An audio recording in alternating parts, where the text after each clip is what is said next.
today we're going to have a debate. We all know that in Judaism we have positive commandments. Those are the things that we need to do as to serve God as a commandment. And then there are the things that we are forbidden from doing. And so those are what we're going to be calling the don'ts. Those are the negative commandments. And the debate here is going to be which is greater. And I was talking to a friend before the debate, and it's like, oh my God, what do you mean greater? And I think that one of the things that we're going to also have to sort of figure out here is probably what do we mean by greater? Because that's a big question. What do you mean, what's greater? Do it or don't do it? Okay. So just want to introduce our debaters. This is the first on my immediate right is Rabbi Shais Taub. He is the best-selling author of a book called God of Our Understanding, which is a spiritual view toward addiction recovery. The New York Times called him a phenomenon, which is really amazing. And he's also the creator of the JLI course called Soul Maps. Rabbi Manis Friedman is also a world-renowned author, lecturer, and philosopher. He's written a number of books. I've read a couple of them, and they're amazing. Rabbi Friedman is the co-founder of the Beis Chana Institute of Jewish Studies in Minnesota. And he has also served, this is really amazing, as a simultaneous translator for the live televised talks of the Lubavitcher Rebbe. Okay, so we're going to start. We're going to give each of our rabbis here an opportunity for opening remarks. You're going to each have 7 minutes for your opening remarks. And I think one of the reasons they put me here is because I'm going to actually hold you to your 7 minutes. So you have an opportunity. We'll start with, I think we're starting with Rabbi Friedman. You have 7 minutes to give an opening statement about positive commandments, and you can start now. When I first heard about this idea to have a debate on the subject, I didn't understand. What's the debate? Of course, the do is more important than the don'ts. And then I was told I have 7 minutes. I don't need 7 minutes. What you do is obviously more important than what you don't do. In fact, halachically, there is a principle that says that the positive commandment overrules the negative commandment. So, for example, we have a conflicting statements about Shabbos. On Shabbos, you're not allowed to shed blood, not allowed to draw blood. But if a child is born and the 8th day is Shabbos, you do a circumcision. So the question is, how are you allowed? And the answer is, because a positive commandment overrules the negative commandment. So on Shabbos, you're not allowed to draw blood, but the mitzvah of circumcision is a positive commandment to be circumcised, and the positive overrules the negative. In fact, in Tanya, the Rebbe makes a very interesting observation. It would seem at first glance that negative commandments are more important or more significant because they are harder to fix. If you want to do tshuva for a sin that you committed is hard. Certain sins, harder, certain sins, less. But the Rebbe points out that that does not indicate the importance or the power of the negative commandment. In fact, it shows the importance of the positive commandment. Because for the positive commandment, you almost can't do tshuva. You fail to do the mitzvah, it's gone. Regret doesn't change that. You can regret what you were not supposed to do, but to say, I regret not being good, well, you didn't do it. So it's much harder to make up for that. There's a gap. I'll tell you a quick story. My father was imprisoned by the communists in Czechoslovakia for smuggling Jews out of communist countries. And while he was in prison, he vowed that if he got out, which was not guaranteed, if he got out, he would say a certain amount of Tehillim every day. And he did all his life. One day, it was a winter day, there was a fire at the yeshiva building. My father was in charge of the building. And he woke up very early, rushed out there to see what's going on, had to deal with the police, it was arson, there was a fire department, the insurance. By the time he got home, it was late. He quickly davened and went to sleep.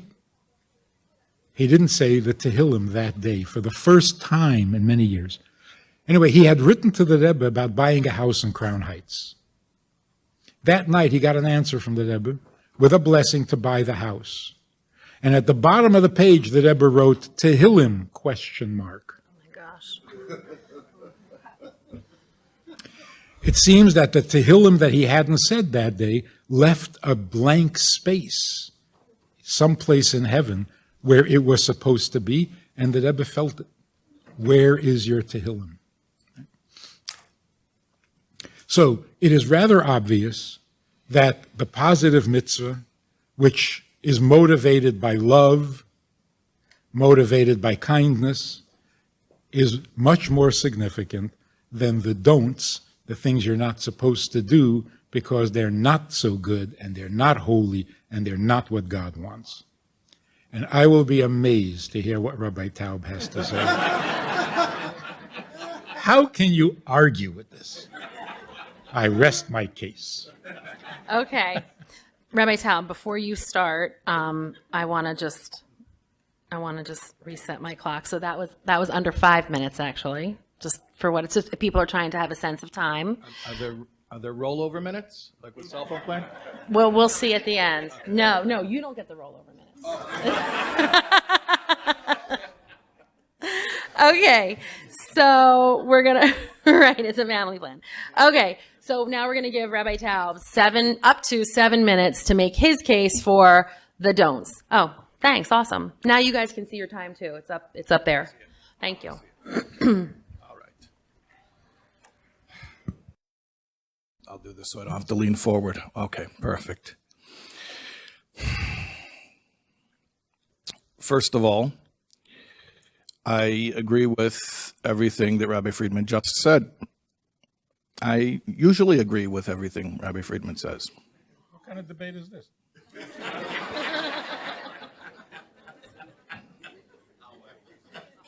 No, however. No. And that's no contradiction to the fact that I intend to explain that the negative prohibitions are greater than the positive commandments. I'm not going to disprove anything that Rabbi Friedman said. It's all true. But I'd like to bring out another angle. What is a mitzvah? What's a mitzvah altogether? A mitzvah is a connection. It comes from the word tzavsa, which means a bond. And every mitzvah that we do, whether positive or negative, is another bond with the commander of the commandment, with God. And each mitzvah is another type of bond. What's the difference between the type of bond that's forged through the performance of a positive commandment and the type of bond that is forged through the adherence to a prohibition, a negative mitzvah?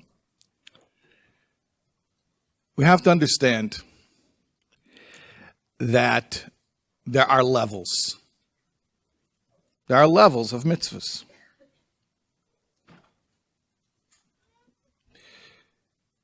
When Moses first meets God at the burning bush, and he asks, "Who are you?" And God tells Moses, "Look, my essential name you can't know, but I'll tell you how to mention me. I'll tell you how to refer to me. And he says the words, Ze shmi la'olam v'zichri doir doir. This is my name forever, and my way of being mentioned for all generations. And the Alter Rebbe, the Balatanya, explains in Torah Oir, which is a collection of his discourses on the Parsha, that Shmi, which means my name, Shin is 300, Mem is 40, Yud is 10, so that's 350. Plus Yud and Hey. Yud is 10, Hey is 5, that's 15. It's 365. Do I have an accountant here? Room full of Jews. I got to have one accountant. Okay? You're close enough. Just remember that number, 365. Zichri, that's Zayin is 7, Chof is 20, Reish is 200, Yud is 10, so I've got how many there? 237. Plus Vav and Hey. Vav is 6, Hey is 5, that's 11. 237 plus 11 is 248. 237 plus 11.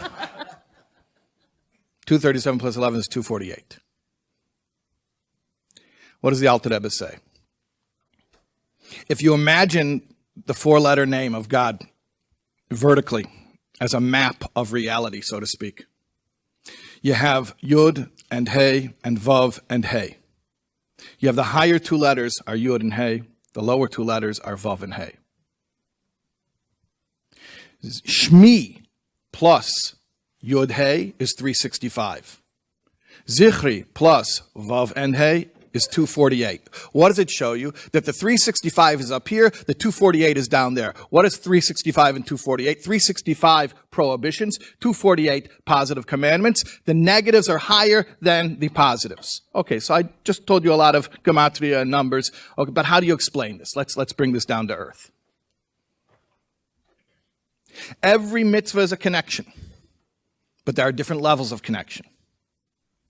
Some energy, godly energy, lends itself to our being able to harness it, to channel it.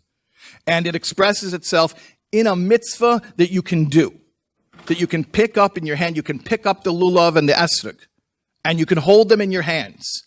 And when you do that, you're actually channeling this godly energy. You know why you can pick it up in your hands and channel that godly energy? Because relatively speaking, it's from a lower level. Which is why, precisely why, you can handle it. Handle it literally, like you can pick it up in your hands and manipulate it. You can hold on to it. Also, you can handle it. You can deal with it. You can manage it. There are lights, there are energies from God that are so lofty that we can't handle them. There are no objects within which they can become manifest. There are no deeds that we can express with our physical bodies. They're so lofty that the only way we relate to them is through the not doing. So God gives us 248 connections that we can handle and 365 connections that we can't handle. You have 1 minute. Thank you. And in his kindness, even that light that's so lofty that we can't handle it, he gives us a way of connecting to it through the not doing. Another way to look at this is 248 and 365. You might hear the number 248 in shul, in synagogue, when they say the Mishaberach prayer for healing the sick, and they mention the 248 limbs. There are 248 body parts. A body part is sort of binary. Either it's functioning or it's not. So you're either doing the thing or you're not doing it. It comes with the positives. You can do them or not do them. But if you're not doing them, you have no connection to them. 365 are the days of the solar year. You are not doing the prohibitions all the time, which this shows us the loftier connection, something that we could be connected to at all times without limitation. The negatives have no limit. Okay, thank you.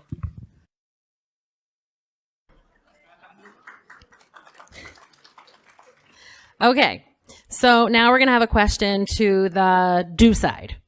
Rabbi Friedman, I'm going to give you 5 minutes to answer this question. In your opening remarks, you gave an example of a positive commandment pushing off a negative commandment, such as the bris that you talked about. So how do you explain then the principle of mitzvah haba be'avera, that a mitzvah that entails the commission of a sin invalidates the mitzvah?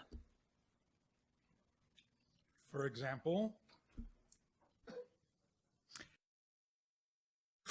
if you steal a lulav and an esrog, can you fulfill the mitzvah with it? And the answer is no. So your question is, if a positive mitzvah outweighs a negative mitzvah, why shouldn't I be able to fulfill a mitzvah even though I'm violating a negative, right? Yes. Well, the only time that that's true is if the mitzvah and the sin don't come simultaneously. So you steal the esrog, then you do the mitzvah. They're not simultaneous.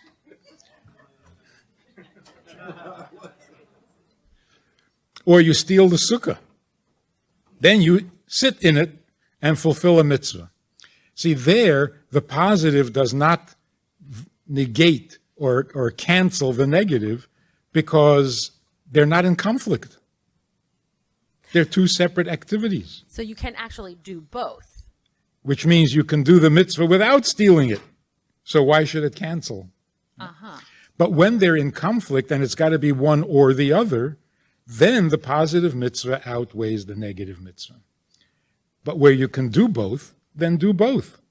And if you choose to do the mitzvah dafka through the sin, that's not acceptable because it's not necessary. Could you just say a little bit more about the if you stole a lulav? See, I switched it to the sukkah. Okay, could you say a little more about that? Yeah, It's a little because- harder to steal a sukkah. You're too lazy to sin? The problem with stealing a lulav and esrog is that when you pick it up, you fulfill the mitzvah.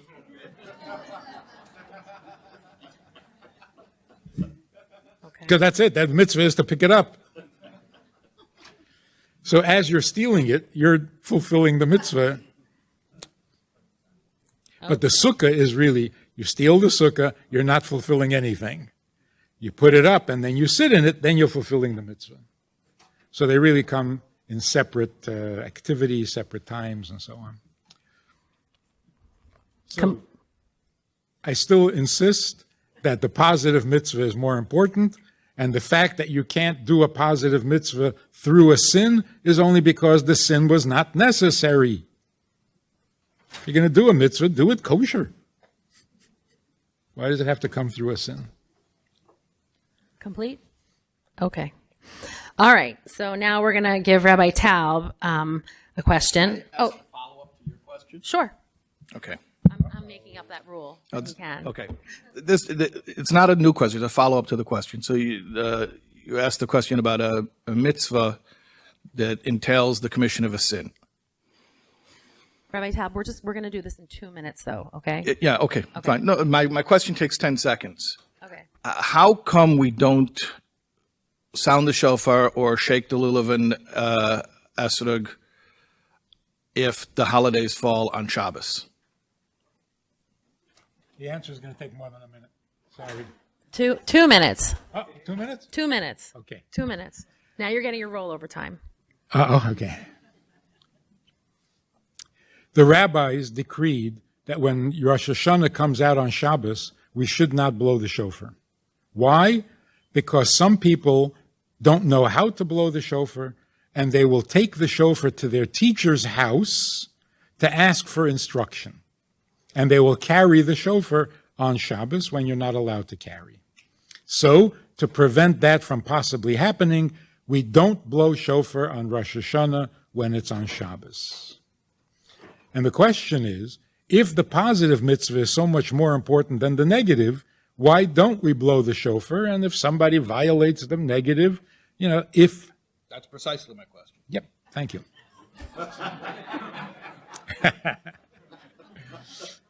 Now, the only answer that exists is in Chassidus.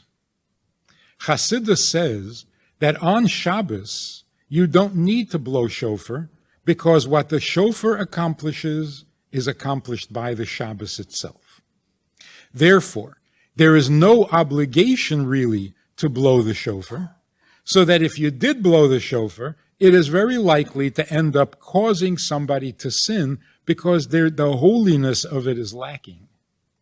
So it's not that the negative commandment is more important, not violating Shabbos is more important than blowing the shofar, but because on Shabbos, blowing the shofar is not really a necessary mitzvah at all because Shabbos does it for you.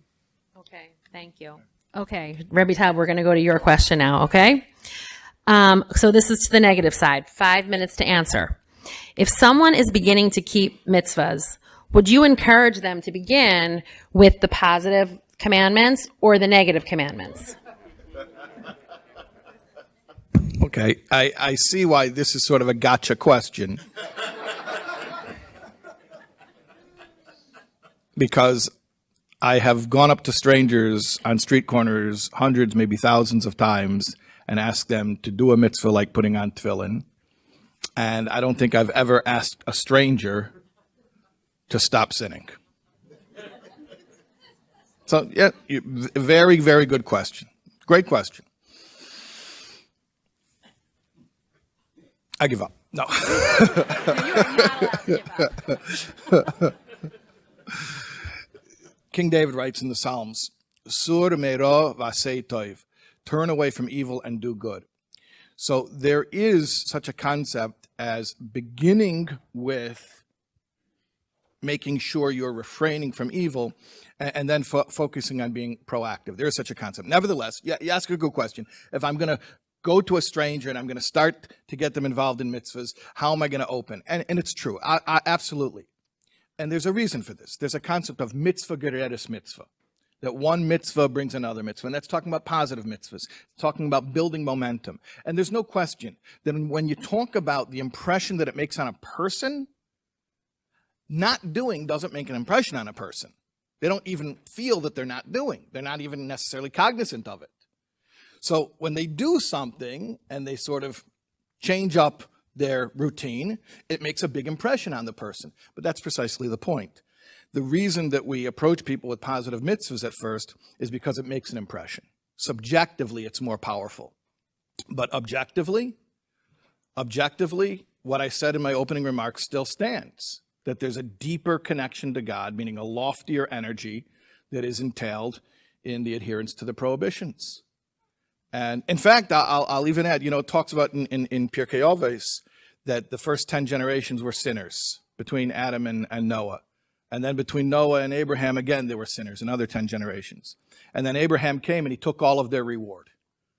What does it mean Abraham took all of their reward? It means that even they did good, but they couldn't have a relationship with, they couldn't hold on to their own good. Why? Because they were sinners.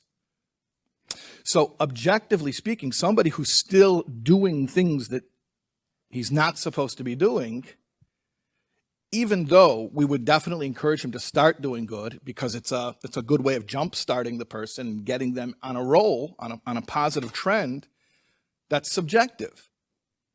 The objective reality is that because of the relationship with the negativity, he can't really even own the positive things that he's doing, like those first 20 generations who their reward for the mitzvahs they were doing was just sort of, let's say, sitting on the table for Abraham to come along and pick up.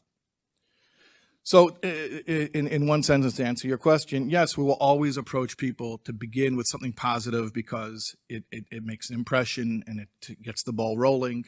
But that does not imply in any way that the objective value of the positive mitzvah is superior. Okay, thank you. You have 1 minute and 10-second rollover. Just FYI. Okay, Rabbi Friedman, I'm a little bit nervous to ask you this question now because, and I'm like rethinking it because there's an assumption in the first part. And so let's get that part out of the way. I'm going to say, rather than I'm assuming, I'm going to say I'm wondering whether you agree with what was just said, that positive mitzvahs do have a greater impact on a person. So we'll just sort of start with that, because it was originally phrased, I'm assuming that you agree with that, but now I'm wondering if you agree with that. Okay, so if so, or if not, or let's just talk about why does or doesn't putting tefillin on someone make them more of a mensch in their dealings with other people? How does that mitzvah affect the person? So does that happen? Or conversely, why doesn't being involved in social justice, for instance, cause a person to want to put on tefillin? And how is it that doing positive commandments that are between man and man doesn't lead to positive commandments between man and God, and vice versa? Or does it?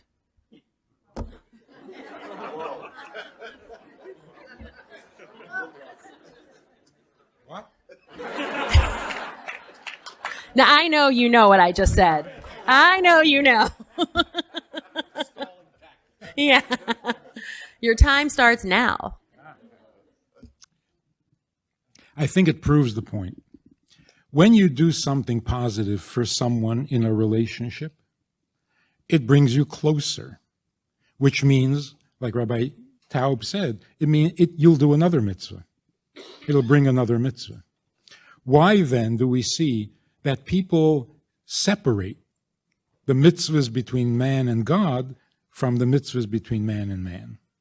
Some people are really good in their treatment of their fellow human beings, but they don't really keep the mitzvahs. And then there are those who keep all the mitzvahs, but they're lousy when it comes to human relationships. So there are mitzvahs between man and God, there are mitzvahs between man and man. Like the first 5 of the 10 commandments are between man and God, and the second 5 are between man and man. The reason that they don't cross over is because they're lacking the personal touch. If you really do a mitzvah, like putting on tefillin or going to the mikveh or whatever it is, because you know that this is what God wants, then obviously you're going to be honest in business, because that's also what God wants. The problem is that we sometimes are sensitive to the other when it's social, because I know that you are going to get upset if I lie to you. I know you're going to get upset if I damage your car or if I steal something from you. And I don't have the heart to hurt you like that. But when it comes to not putting on tefillin, I don't think I'm hurting anybody. So there's something impersonal about what they call the ritual mitzvahs, and impersonal doesn't move me. But then there are other people who are the exact opposite. If it's ritual, then it's holy, it's religious, it's important, it's mystical, but you're going to get upset? Well, who cares about you? You'll get over it. Get a new car. So it depends on where your sensitivity lies. The best proper attitude is, God is as sensitive as your neighbor. If you violate his will, if you don't do what he wants, it's just as painful, if not more painful, than when you do something your neighbor doesn't want or your husband or wife doesn't want. May I ask Rabbi Taub a question? Sure, you have 2 minutes, and he's 2 minutes and 17 seconds to answer. So technical. Technically. How do you argue that in a marriage, for example, not doing is more important than doing? Like, it's more important that I not forget your birthday than to buy you flowers? How is that possible? My turn to answer? Sure. Okay. I'm going to give you 2 minutes for this. I'm going to give you You're going to need 2 full minutes. Okay, fine. All right. How about 10. No. You have to keep moving. Imagine a guy comes home 3 hours late for dinner without calling, without texting, nothing. just strolls through the door 3 hours late for dinner, but he has a dozen roses for his wife. And you're all going to say, well, he bought those roses when he realized how late he was. And I'm going to tell you that's not what that's not what he did.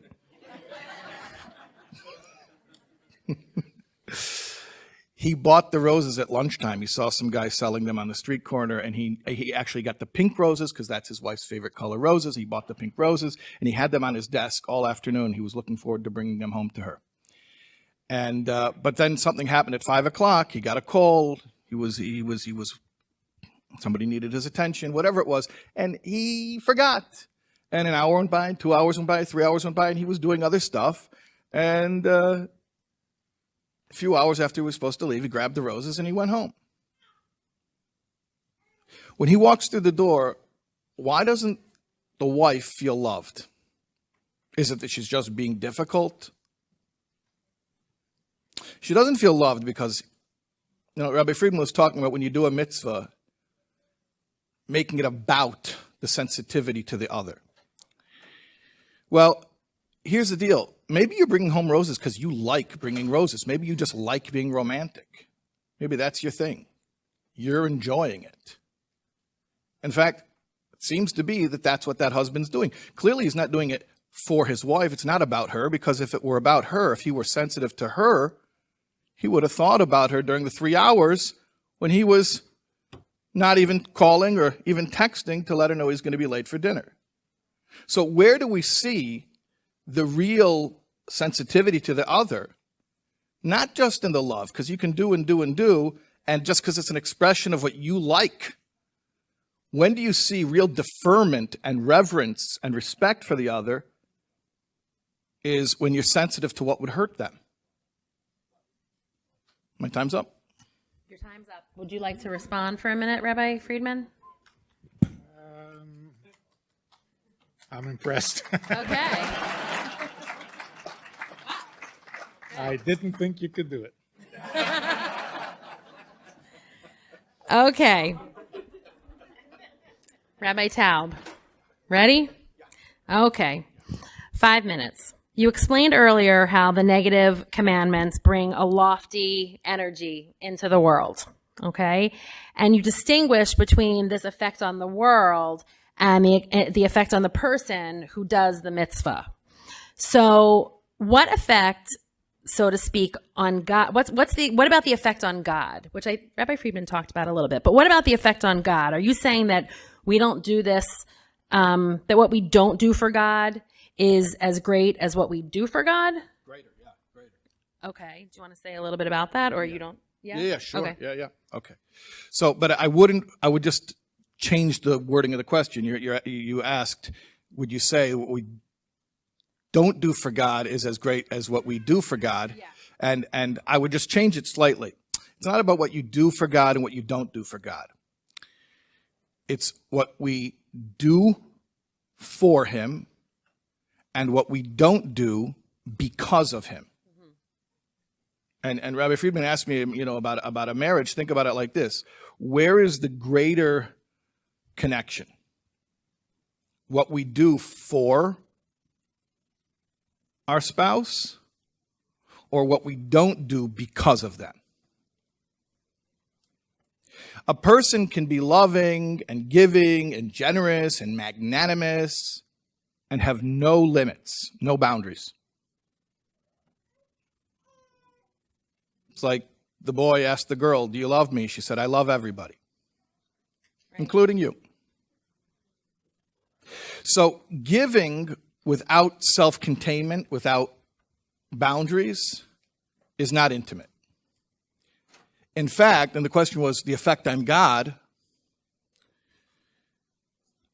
giving can be, albeit in a subtle way, giving, loving, doing, can be a tad selfish.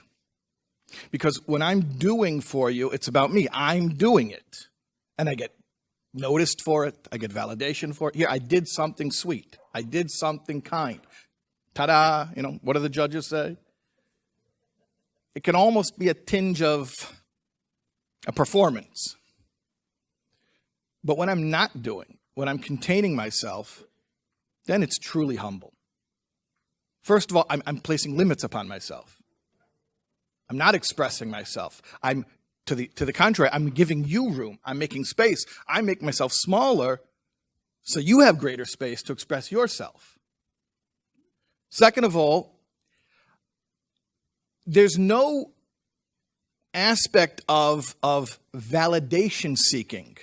Hey, did you see what I did? You can only do that with a positive mitzvah. Did you notice what I did? But think about the things that you're sensitive to not do. You don't get credit for that. Like if you go up to somebody and say, by the way, there was something really inappropriate that I was going to say to you.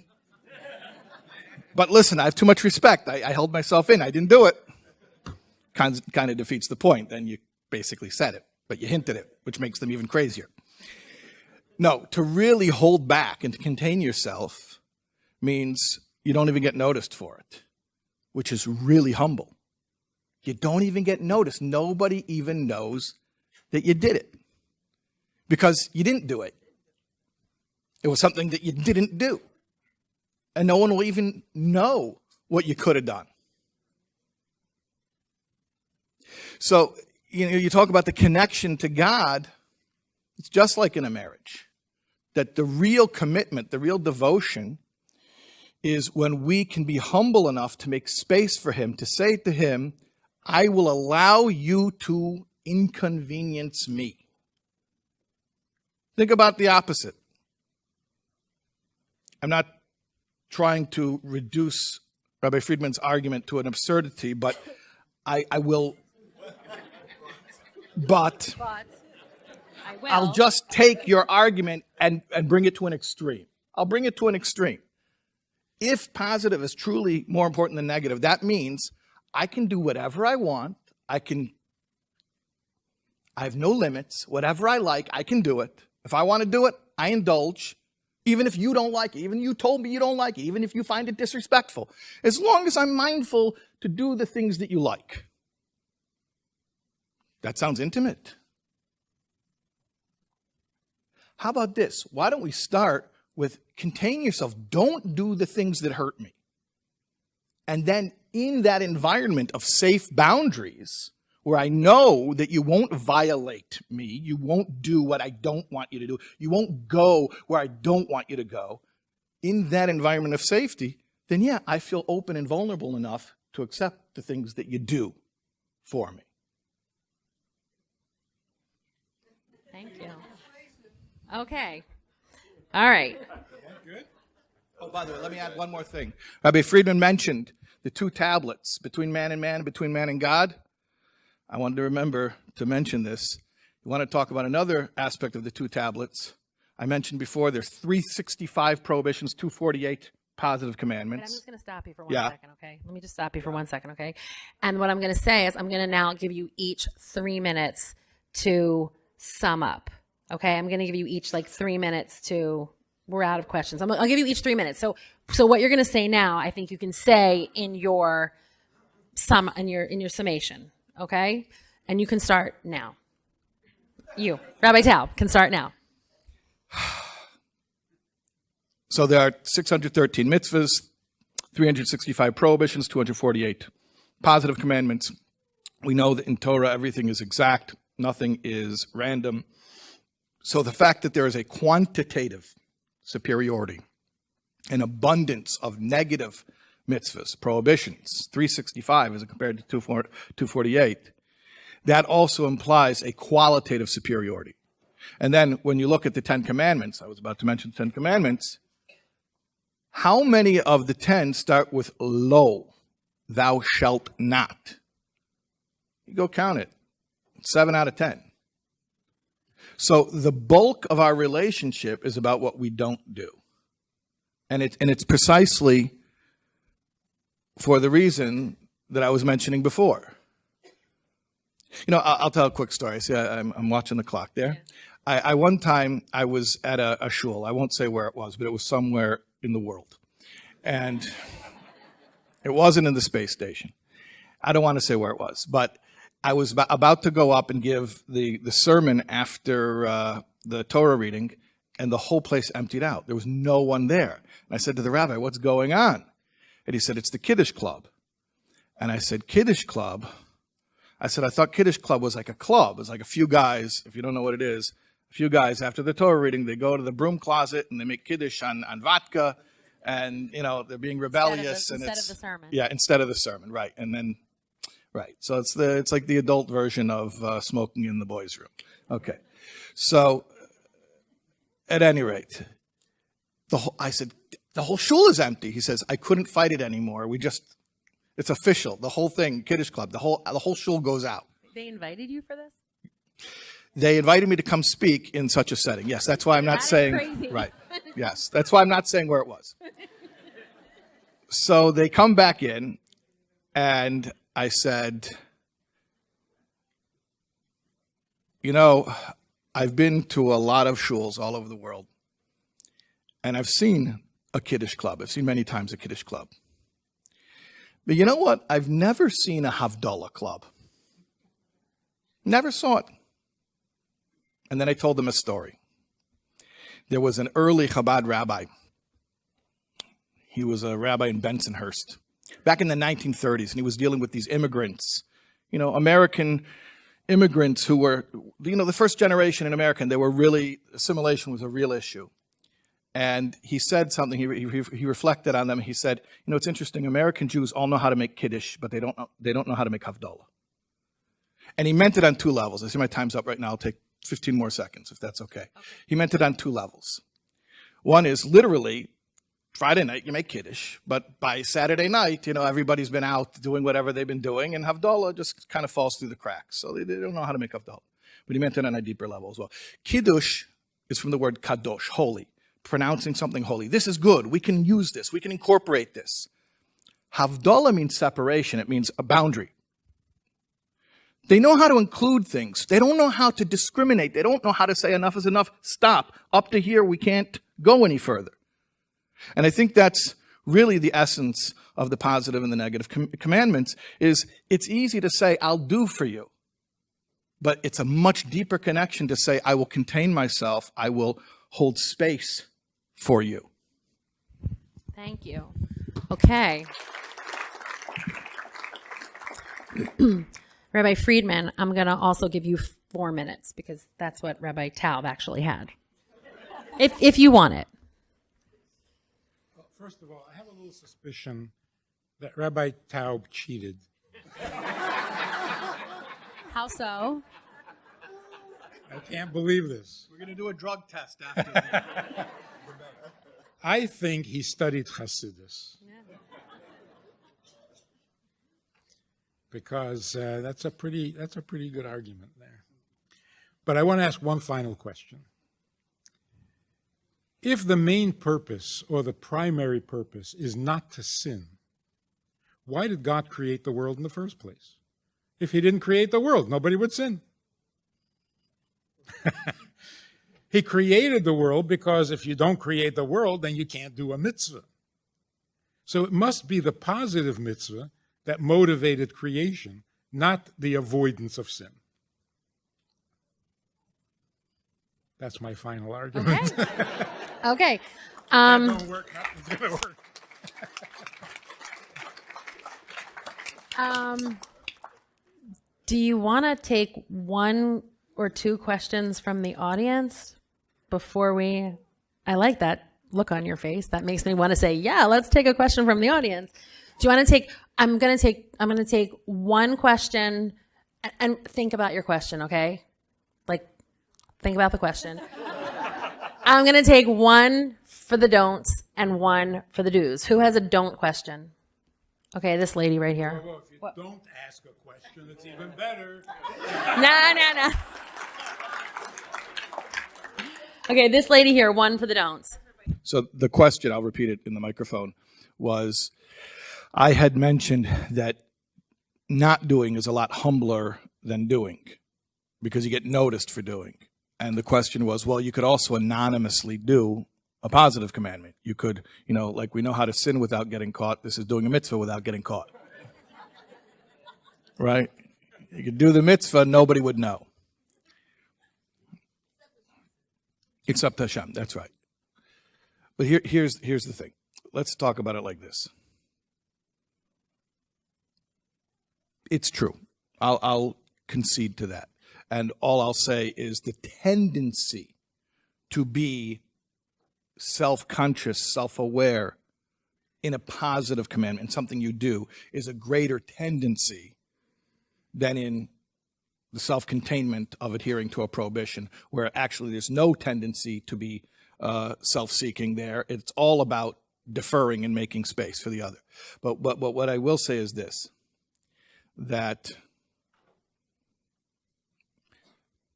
how do I know that I really care about what you want? Only when it comes in conflict with what I want. So the fact that I do what you want me to do, it could be that I like doing it. Or maybe I don't like doing it, but I like doing. I like being active. Everyone likes to be productive. But to not do something, that's really hard. That takes maturity. Sitting still, don't just do something, sit there. That takes real maturity. And so too in a relationship, the real mature bond is when I can do that, when I can contain myself. Okay, thank you. We're going to take a quick vote, just by a show of hands. Don'ts.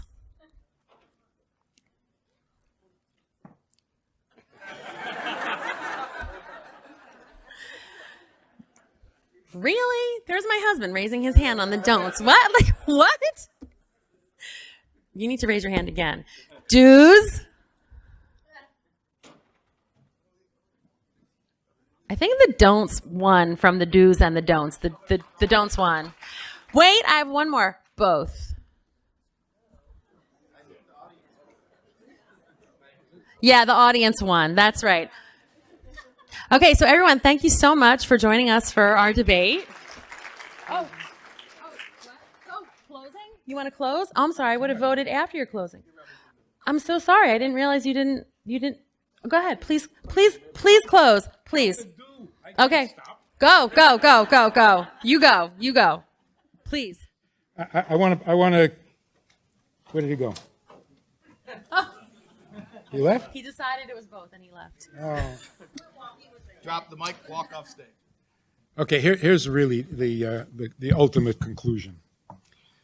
Doing what God wants, even if it's not what you prefer, is amazing and fantastic. Not doing what God wants, even though you do want to do it, is amazing. But ultimately, they become equal. It's the same thing. Because if it's about you, then whether you want something or don't want something makes no difference. It's you. So it's not like I'm in the positive mode or I'm in the negative mode. That's describing me. Once I really get into you, then it makes no difference, as the man said. It makes no difference whether I'm doing for you or sacrificing for you. It's the same thing, because it's you. So we have this halachic thing where you don't blow shofar on Rosh Hashanah because you might, when it's Shabbos, because you might carry. But interestingly, in the Beis Hamikdash, they did blow shofar on Shabbos. So the Rebbe explains it like this. When you blow shofar, you're telling God that you are submitting your will and your opinion and your needs to His. You're surrendering. By blowing shofar, you're saying, you are my king, I'm coronating you, you're the boss, not me. On Shabbos, when you don't blow the shofar, it's not what you're not doing, it is what you are doing. What you're saying is, you don't need me to coronate you by telling you that I'm not important, because I'm not important. It's like, don't be humble, you're not that important. So if you feel like you need to humble yourself, not exactly humble. On Shabbos, we have a greater degree of humility, and that's expressed by not having to say anything. I don't have to tell God that he's God. I don't have to tell God that I am insignificant, because I'm not even significant enough to say that. So there's something positive going on when I don't blow the shofar, because I'm really saying God is king. What's the question?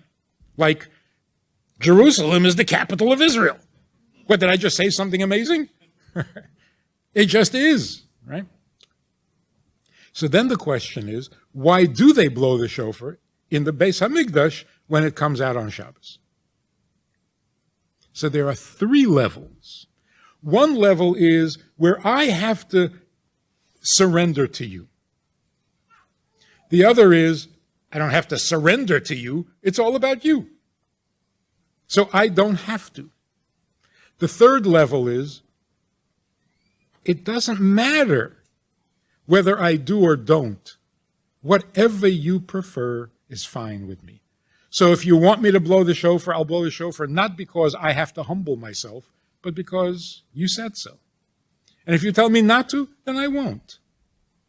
And the amazing example is, a king, when he goes into his private chamber, in Jewish law, the Jewish king, King David, what did he do with his crown when he took it off?